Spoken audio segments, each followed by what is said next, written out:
사도행전 17장. 바울과 실라는 암비볼리와 아볼로니아를 거쳐 데살로니가로 갔다. 거기에도 유대인 회당이 있었다. 바울은 늘 하던 대로 회당에 들어가 3번의 안식일에 거쳐 성경을 근거로 사람들에게 말씀을 전했다. 바울은 그리스도가 고난을 받은 뒤 죽은 자들 가운데서 다시 살아나야 한다는 것에 대해 설명하고 증명했다. 제가 여러분에게 전하고 있는 예수가 바로 그리스도이십니다. 이 같은 말을 듣고 몇몇 유대인들이 설득되어 바울과 실라를 따르게 되었다. 또 많은 경건한 헬라인들과 적지 않은 귀부인들도 믿음을 갖게 되었다. 그러나 대부분의 유대인들은 바울과 실라를 시기하여 거리에 불량배들을 모아 떼를 지어 큰 소동을 일으켰다. 폭도들은 바울과 실라를 찾아 군중 앞으로 끌어내려고 야손의 집으로 몰려갔다. 하지만 거기에서 2사람을 찾아내지 못하자 폭도들은 그 도시의 관리들이 보는 앞에서 야손과 몇몇 다른 신도들을 끌어낸 후 아우성을 쳤다. 세상을 온통 뒤집어 놓은 사람들이 여기에도 나타났는데 야손이 그 자들을 자기 집에 맞아들였습니다. 그 자들은 로마 황제의 법령을 무시하고 예수라 불리는 다른 왕이 있다고 말하고 다닙니다. 이 말을 듣고 군중과 관리들은 이 일을 어떻게 처리해야 할지 몰라 당황하고 떠들썩했다. 그러나 관리들은 보석금을 받고 야손과 그 밖의 다른 사람들을 풀어주었다. 밤이 되자 데살로니가의 신도들은 서둘러 바울과 실라를 베레아로 보냈다. 베레아에 닿자 2사람은 역시 유대인 회당으로 갔다. 베레아 사람들은 데살로니가 사람들보다 마음 씀씀이가 훨씬 고상했다. 그들은 기쁜 마음으로 말씀을 받아들이고 바울이 말한 것이 맞는지를 알아보려고 날마다 성경을 연구했다. 그래서 많은 유대인들이 복음을 받아들여 믿게 되었고 헬라 귀부인들과 남자들 가운데서도 많은 수가 믿어 신자가 되었다. 그런데 데살로니가 지역의 유대인들은 바울이 베레아에서 하나님의 말씀을 가르치고 있다는 말을 듣고는 거기까지 때로 우르르 몰려와서 소란을 피웠다. 그래서 신도들은 즉시 바울을 해변으로 피신시켰다. 그러나 실라와 디모데는 베레아에 그대로 남아 있었다.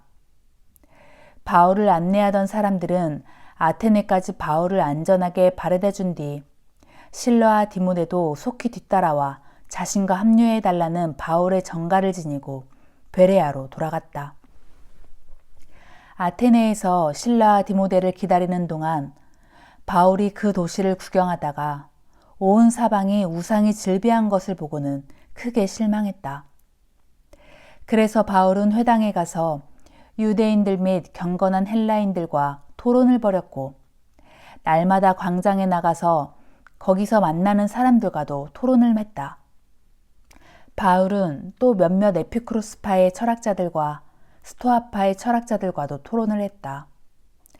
그러나 바울이 예수와 그의 부활에 대해 말하면 이 수다쟁이가 도대체 무슨 말을 하려는 거지? 하거나 다른 나라의 신을 선전하고 있는 것 같군 하는 반응을 보였다. 그들은 바울을 아레오바고 광장으로 데리고 가서 말했다. 당신이 말하고자 하는 그 새로운 가르침에 대해 우리에게 말해보시오. 그런 가르침은 우리 귀에 무척 낯선 것들인데 대체 그것이 무슨 뜻인지 알고 싶소. 아테네 사람들이나 그곳에 사는 외국인들은 모두가 늘 새로운 것을 찾아서 그것을 듣고 토론하는 것으로 세월을 보내고 있었다.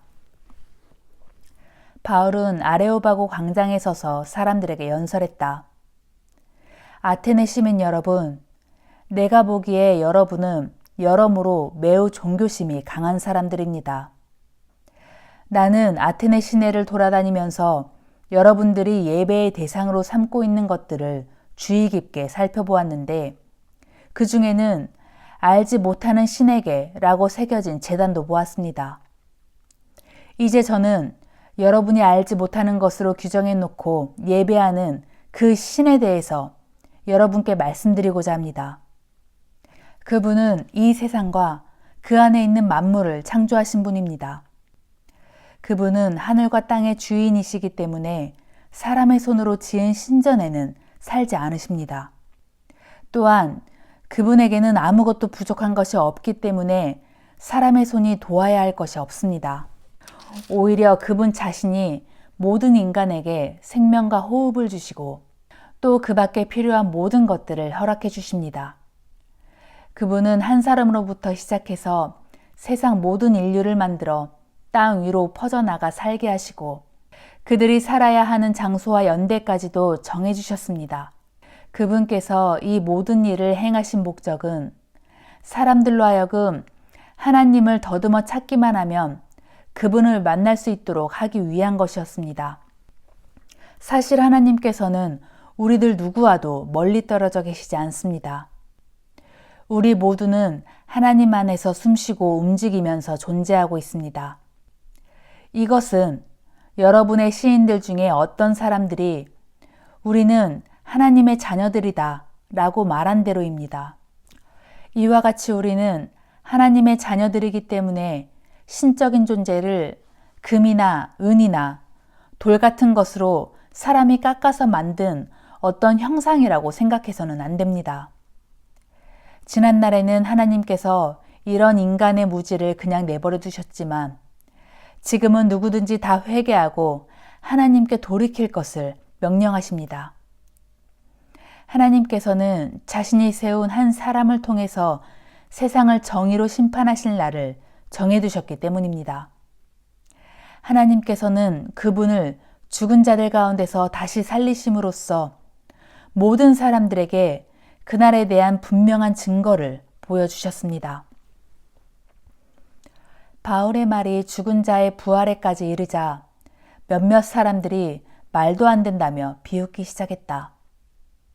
그러나 그들 가운데 더러는 그 문제에 관해서는 나중에 더 듣고 싶소 하고 말하는 이들도 있었다.